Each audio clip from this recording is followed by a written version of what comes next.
Chapter 18. Curdie's Clue. Curdie was as watchful as ever, but was almost getting tired of his ill success.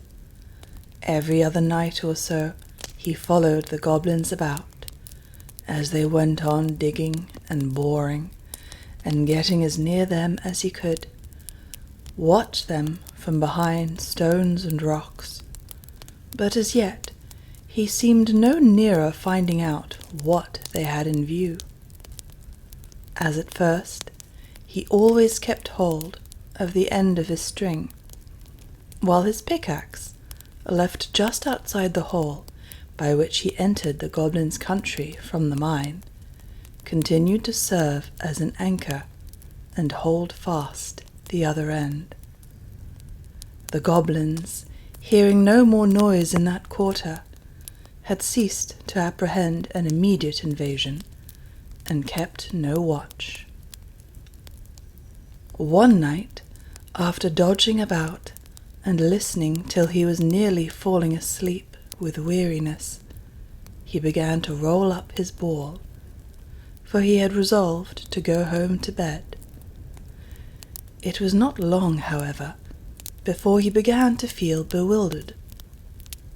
One after another he passed goblin houses, caves, that is, occupied by goblin families, and at length was sure they were many more than he had passed as he came. He had to use great caution to pass unseen, they lay so close together. Could his string have led him wrong? He still followed, winding it, and still it led him into more thickly populated quarters, until he became quite uneasy, and indeed apprehensive. For although he was not afraid of the cobs, he was afraid of not finding his way out. But what could he do? It was of no use to sit down and wait for the morning. The morning made no difference here. It was dark, and always dark, and if his string failed him, he was helpless. He might even arrive within a yard of the mine and never know it. Seeing he could do nothing better, he would at least find where the end of his string was, and if possible, how it had come to play him such a trick. He knew by the size of the ball that he was getting pretty near the last of it, when he began to feel a tugging and a pulling at it. What could it mean? Turning a sharp corner, he thought he heard strange sounds. These grew as he went on, to a scuffling and growling and squeaking, and the noise increased until, turning a second sharp corner, he found himself in the midst of it, and the same moment tumbled over a wallowing mass, which he knew must be a knot of the cob's creatures. Before he could recover his feet, he had caught some great scratches on his face, and several severe bites on his legs and arms. But as he scrambled to get up, his hand fell upon his pickaxe, and before the horrid beasts could do him any serious harm, he was laying about with it right and left in the dark. The hideous cries which followed gave him the satisfaction of knowing that he had punished some of them pretty smartly for their rudeness, and by their scampering and their retreating howls, he perceived that he had routed them. He stood for a little, weighing his battle-axe in his hand, as if it had been the most precious lump of metal. But, indeed, no lump of gold itself could have been so precious at that time as that common tool. Then untied the end of the string from it, put the ball in his pocket, and still stood thinking. It was clear that the cob's creatures had found his axe, had between them carried it off, and had so led him he knew not where. But for all his thinking, he could not tell what he ought to do, until suddenly he became aware of a glimmer of light in the distance. Without a moment's hesitation, he set out for it, as fast as the unknown and rugged way would permit. Yet again, turning a corner, led by the dim light, he spied something quite new in his experience of the underground regions, a small irregular shape of something shining. Going up to it, he found it was a piece of mica, or Muscovy glass, called sheep silver in Scotland, and the light flickered as if from a fire behind it.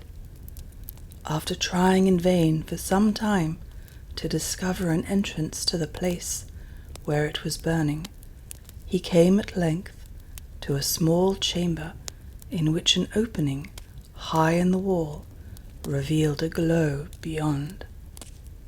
To this opening he managed to scramble up, and then he saw a strange sight. Below sat a little group of goblins around a fire, the smoke of which vanished in the darkness far aloft. The sides of the cave were full of shining minerals, like those of the palace hall, and the company was evidently of a superior order, for everyone wore stones about head, or arms, or waist, shining dull, gorgeous colours in the light of the fire. Nor had Curdie looked long before he recognized the king himself, and found that he had made his way into the inner apartment of the royal family. He had never had such a good chance of hearing something. He crept through the hole as softly as he could, scrambled a good way down the wall towards them without attracting attention, and then sat down and listened. The king, evidently the queen, and probably the crown prince and the prime minister were talking together. He was sure of the queen by her shoes, for as she warmed her feet at the fire, he saw them quite plainly. "That will be fun," said the one he took for the crown prince. It was the first whole sentence he heard. "I don't see why you should think it such a grand affair," said his stepmother, tossing her head backward. "You must remember, my spouse," interposed his majesty, as if making excuse for his son, "he has got the same blood in him. His mother—" "Don't talk to me of his mother. You positively encourage his unnatural fancies. Whatever belongs to that mother ought to be cut out of him." "You forget yourself, my dear," said the king. "I don't," said the queen. "Nor you either. If you expect me to approve of such coarse tastes, you will find yourself mistaken.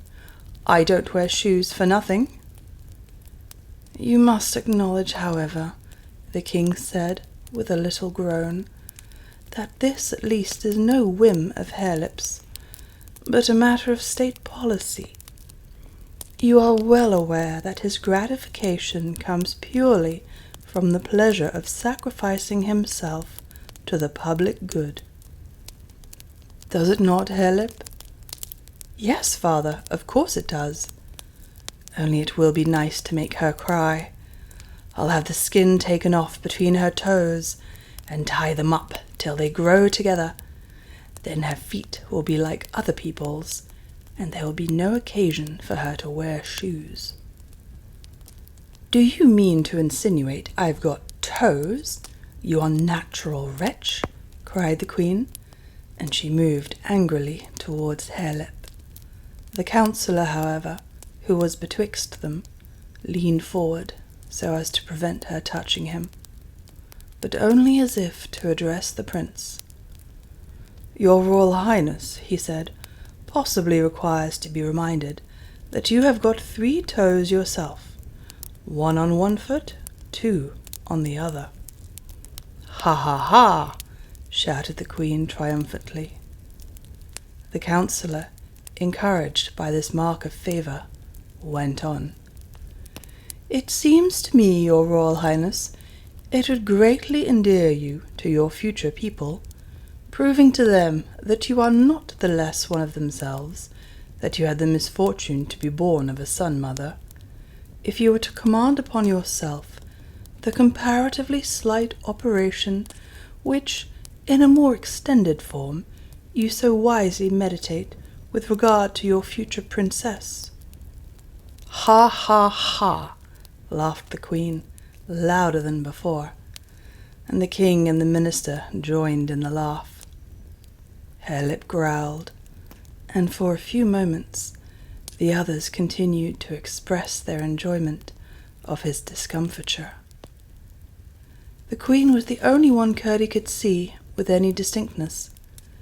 She sat sideways to him, and the light of the fire shone full upon her face. He could not consider her handsome. Her nose was certainly broader at the end than its extreme length, and her eyes, instead of being horizontal, were set up like 2 perpendicular eggs, one on the broad, the other on the small end. Her mouth was no bigger than a small buttonhole until she laughed, when it stretched from ear to ear. Only, to be sure, her ears were very nearly in the middle of her cheeks. Anxious to hear everything they might say, Curdie ventured to slide down a smooth part of the rock just under him, to a projection below, upon which he thought to rest. But whether he was not careful enough, or the projection gave way, down he came with a rush on the floor of the cavern, bringing with him a great rumbling shower of stones. The goblins jumped from their seats, in more anger than consternation, for they had never yet seen anything to be afraid of in the palace. But when they saw Curdie, with his pick in his hand, their rage was mingled with fear, for they took him for the first of an invasion of miners.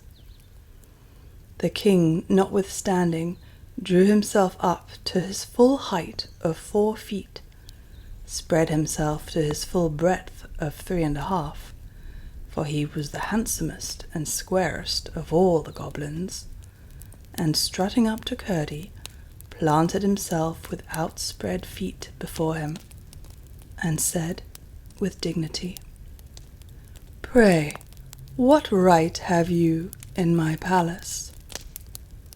"The right of necessity, your majesty," answered Curdie. "I lost my way, and did not know where I was wandering to." "How did you get in?" "By a hole in the mountain." "But you are a miner. Look at your pickaxe." Curdie did look at it, answering, "I came upon it lying on the ground, a little way from here.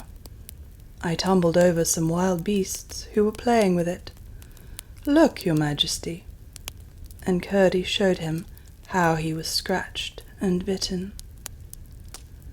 The king was pleased to find him behave more politely than he had expected from what his people had told him concerning the miners, for he attributed it to the power of his own presence. But he did not therefore feel friendly to the intruder. "You will oblige me by walking out of my dominions at once," he said, well knowing what a mockery lay in the words.